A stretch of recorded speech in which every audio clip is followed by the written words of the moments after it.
From Main Gervais, ABC Columbia News. We continue our flood coverage now. We're glad you're with us. I'm Eric Weisfeld. And I'm Rochelle Dean. Thank you for joining us. We follow breaking news that is coming after this press conference that was just held by the governor.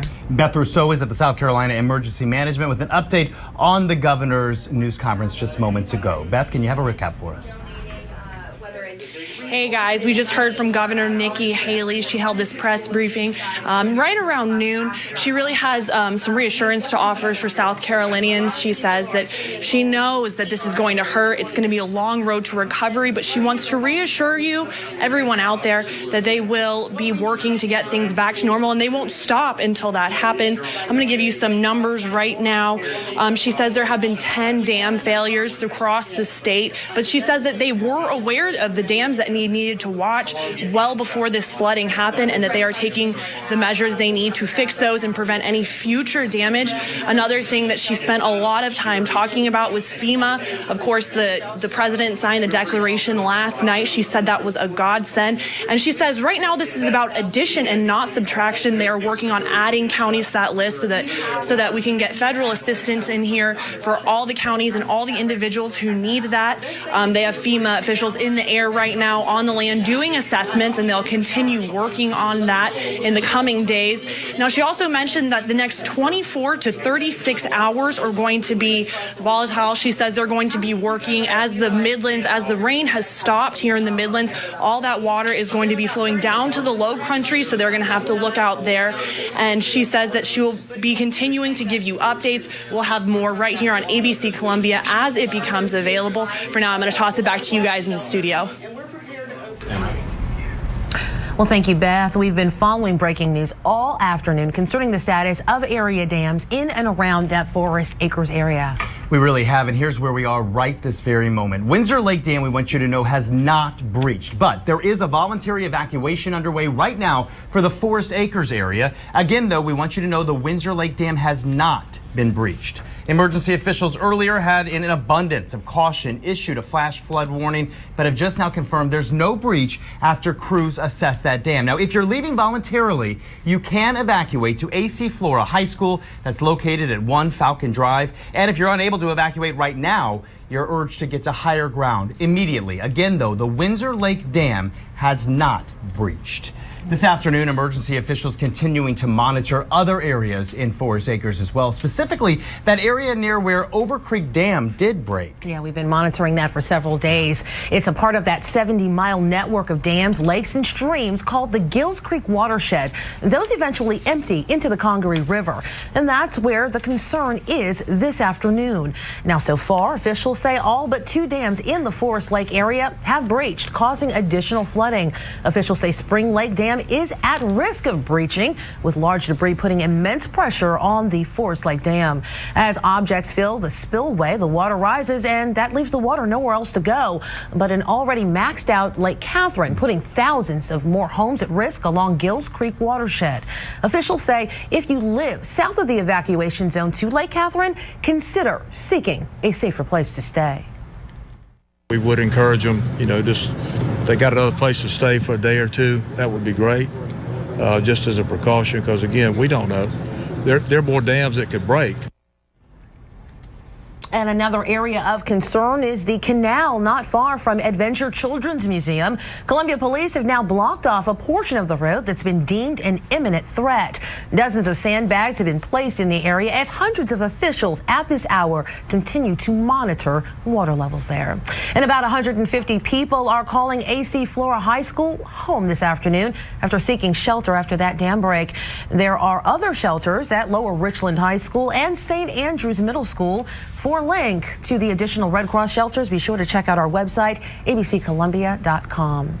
And there are more than 30 of those Red Cross shelters open across the state. As officials work to deal with the damage left in the wake of the weekend's weather, those who have lost their homes are seeking refuge. Officials are encouraging those in need to take advantage of the services and avoid any potential risk.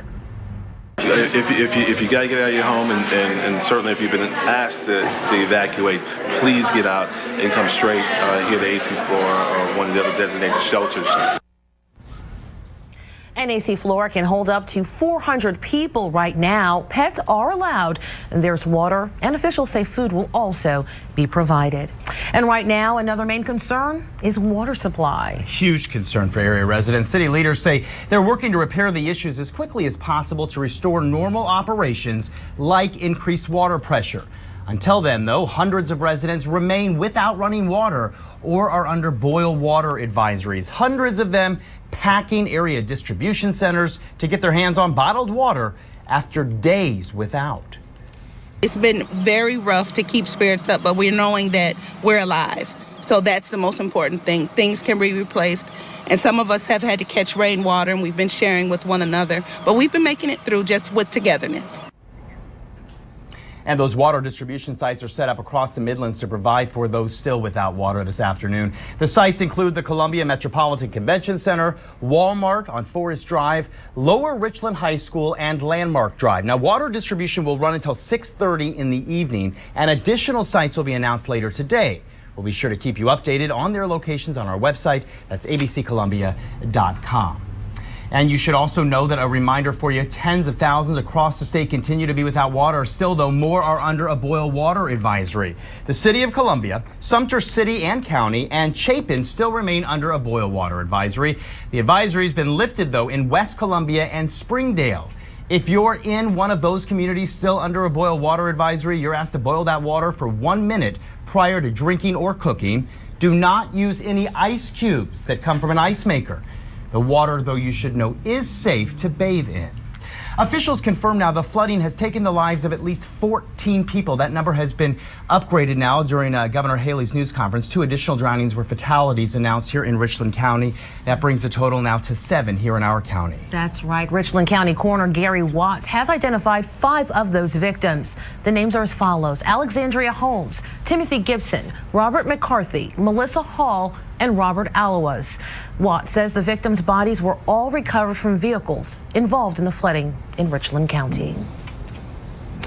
And moving on this afternoon, President Barack Obama has now approved emergency disaster relief for the state of South Carolina. That declaration means several counties in the state are now eligible for federal aid to compensate uninsured losses that came as a result of these floods. The counties include the declaration and their Charleston, Dorchester, Georgetown, Horry, Lexington, Orangeburg, Richland, and Williamsburg. Residents wanting to file for this assistance should go to the disasterassistance.gov website, or you can reach them by calling 1-800-621-3362. That's 1-800-462-FEMA, and we also have that information on our website at abccolumbia.com. I want to take you now to the town of Lexington, where officials are moving to recovery and assessment mode. This is after suffering major damages. That's right. Our ABC Columbia's Jennifer Reddy has been monitoring situations all morning and joins us now with the very latest. Jennifer? Well, even though a majority of the rain has stopped here in downtown Columbia outside of our studios at Main and Gervais, the evidence of that flooding that we saw yesterday still very evident by some of the things you can see that were damaged. This trash can overturned, even some of the foliage just outside of our studios completely strewn over here inside of this area where you can also see. We apologize for that. We'll get back to our Jennifer Reddy in just a moment. Of course, we are still continuing to follow the flooding in issues that are persisting around the state. And there's a little good this afternoon, though. You can see behind us, the sun now shining. Boy, do we love to see that. A welcome change to our forecast. I want to turn things over now to meteorologist Jonathan Kennedy. This is a look at your first forecast. Bring more good news, Jonathan. And good afternoon, Eric and Rochelle. Yeah, it's been about 13 days since we've seen a day with full sunshine. It was Wednesday, about 2 weeks ago. We saw good sunshine, then we saw the rain set in on Thursday, and ever since then, it's been either rainy or cloudy every single day, and obviously coming to a climax with the rain we saw over the weekend. But the rain has moved out. Thank goodness. We were looking at a dry setup, not only for today, but the coming days. Lots of sunshine for now. A few clouds back to the west, but we're not worried about clouds. We've seen enough of the rain. We're going to see lots of sunshine today. A little bit of a breeze at times, but not enough to really worry about today. Just enough to add to that evaporative effect of the atmosphere, so that actually will do us some good. Current temperature is right now a little bit warmer than we have been. We're in the mid to upper 60s right now. over at the airport just at 70 degrees, and most of us should be warming up into the mid-70s by later this afternoon, expecting a beautiful day of sunshine, 75 degrees. All the details of more sun on the way coming up in just a few minutes. All right, Jonathan, now we want to take you back to the town of Lexington, where we told you officials are moving to recovery and assessment mode. They did suffer some major damages there. That's right. That's where we find our ABC Columbia's Jennifer Reddy. Guys, Lexington County was one of the hardest hit areas here in the Midlands, and here at the Lexington Old Mill we saw a lot of severe damage. The mayor is calling this probably ground zero for the town of Lexington. To give you an idea, I want you to look at this wall behind me. That is about 30 to 40 feet high according to officials. They say on Sunday morning around 4 a.m. the water came surging over that 30 to 40 feet wall. Now I want to walk a little bit to give you an even better idea of the damage that we're seeing. If you see that hole behind me, that is where the water surged through, broke through, and came flooding over the road across here, hitting many businesses across the street. The road was also closed for several days. Now, the mayor, when I talked to him a few moments ago, says they have 20 people in shelters, as well as 8 condemned homes that they had to condemn yesterday. But the good news is that they have not had any deaths here in the town of Lexington. I also spoke to authorities who say the roads, for the most part here in Lexington, are open, except for one secondary road they hope to have back open soon. We will have more from businesses impacted in the area coming up tonight at 6. Jennifer Reddy, ABC Columbia News. Thank you, Jennifer. Those images give you a sobering reality. Yes. Well, across the Midlands, the rain may be gone and the sun is out, but the danger from those heavy flooding areas still remains this afternoon. Yeah, let's not get overconfident here. Off Garner's Ferry Road, businesses left destroyed. Roads are collapsed, leaving only debris behind. Roads are still unsafe. A lot of them have been undermined by the flooding, and so the road may look perfect on top, but if you drive across it, it could collapse. We've had that happen. Yeah, in fact, right now, hundreds of roads and bridges remain closed. And for an updated list of those, you can check out our website. Again, that's abccolumbia.com. Dozens of businesses in Columbia also fell victim to the massive flooding, including a new shopping center in the Gills Creek area off of Rosewood, just one of many shut down because of the damage. Workers at PetSmart had to board the doors as water receded into the parking lot. Many tried to assess the damage. It's really hard, and I hate that all the people's out of work, and of course myself, but it's just, I don't know, I just got to hang in there and hope for the best.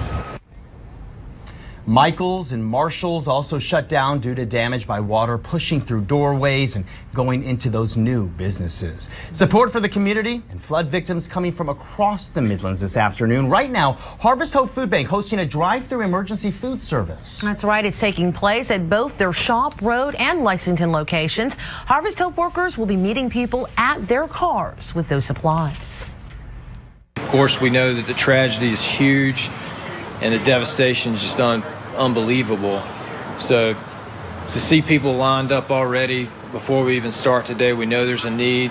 So hopefully these people, can get the food and water they need. The drive-through service will run until 3 o'clock this afternoon. And Harvest Hope Food Bank also reaching out to others in this area today. They're requesting help from the community by hosting food drives and monetary donations.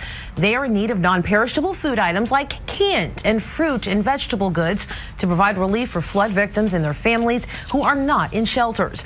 Donations can be made to the Harvest Hope Food Bank location or on their website at harvesthope.org.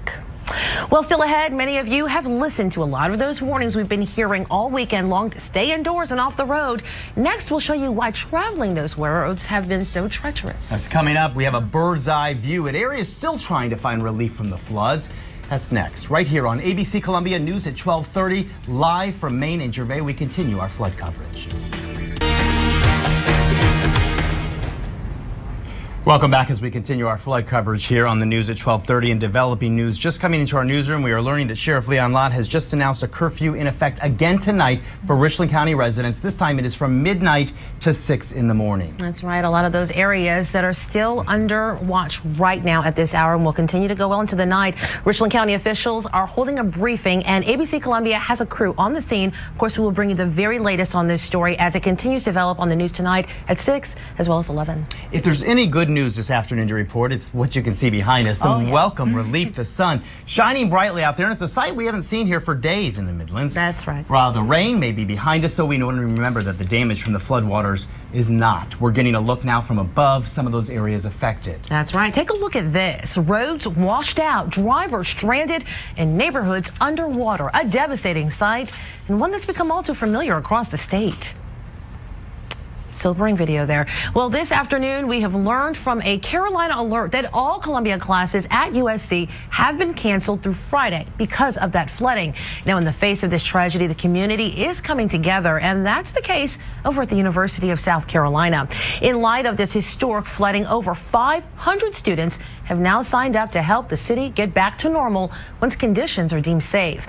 Volunteers plan to remove debris, attend shelters, help with damage repair, and the transportation of relief goods. Good to see that. It's a show of support among the Gamecocks, and this is just one of the ways students are helping out this afternoon. The president of USC sent out a tweet yesterday encouraging students to look out for ways they can help out Columbia during this trying time, saying, watch for announcements on how you can volunteer to help neighbors in need. We are one with Columbia, one for all, and all for one. Again, though, we want to remind you that anyone who has been affected by this flood, there is relief in sight. President Barack Obama approving emergency disaster relief here in South Carolina. The declaration means that several counties in the state are now eligible for federal aid to compensate uninsured losses that came as a result of the flooding. The counties included in the declaration are Charleston, Dorchester, Georgetown, Horry, Lexington, Orangeburg, Richland, and Williamsburg.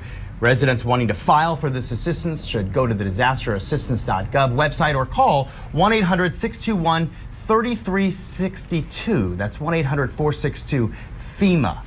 Question is, how soon will we start drying out? Oh, yeah, that's the million-dollar question we of all the day. Exactly. Meteorologist Jonathan Kennedy looking at our forecast this afternoon. That's coming up next on ABC Columbia News at 12:30. We're live from Main and Gervais.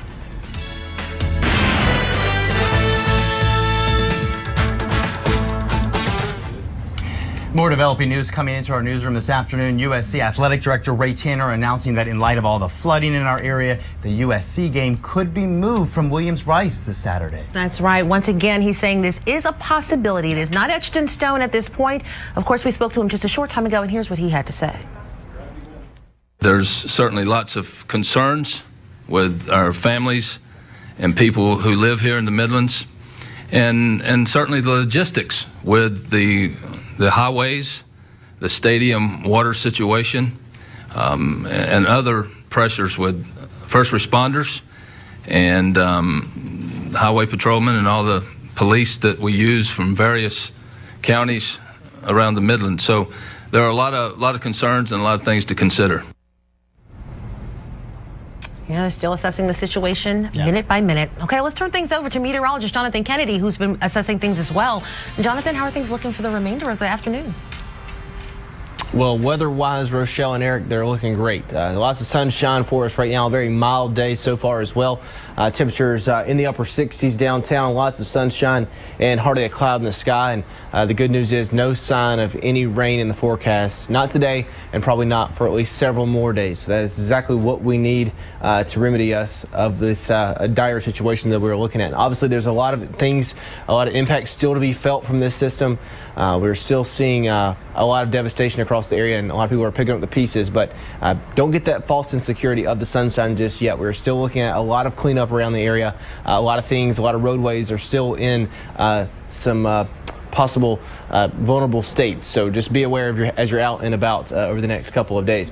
But the good news is satellite and radar nice and clean for us. A few clouds here and there, but not looking at anything in the way that's going to bring us any type of precipitation anytime soon. Current temperatures in the 70s now, mid to upper 60s for the rest of the area. So a very mild day. This is what we should be seeing. And it's been almost 2 weeks since we've seen a day with good solid sunshine. We saw one day last week where we saw a little bit of sun for a couple hours in the afternoon, but that was just about it. After that, we have been looking at obviously just pounded with rainfall last weekend. Now we're looking at a nice setup for us right now. All the rain has moved off the coast, so that coastal system that was feeding that moisture and that fire hose effect that was blanking us in rain all weekend has moved on. It is not coming back. high pressure should be sliding in, which is going to bring us sinking air, which is great for us. That's going to prevent a lot of cloud cover and also bring us a lot of sunshine. So great news for us in the forecast of the next couple of days. The atmosphere is so worked over from that very strong system and historical system that we saw over the weekend. It pretty much zapped all the energy out, put the weather patterns back in balance, and we're looking at a very nice setup for us the next couple of days. Now, the forecast for us, temperature-wise, is going to be a little bit better as well. It was cool, it was rainy, it was damp, it was windy yesterday. Today, calmer winds, lots of sunshine, mid-70s. As we move through the rest of the week, as you look for the midweek forecast, look for low 80s, and then as we head towards the weekend, it should be a beautiful day. If we do get the game off at Williams-Brice, it should be a beautiful day for it. We're looking for mid-70s, lots of sunshine, and thankfully, guys, no sign of the rain anytime soon. So we're looking at plenty of sunshine, no sign of the rain, and it looks like some much-needed help for a lot of those people that are still recovering here early this week.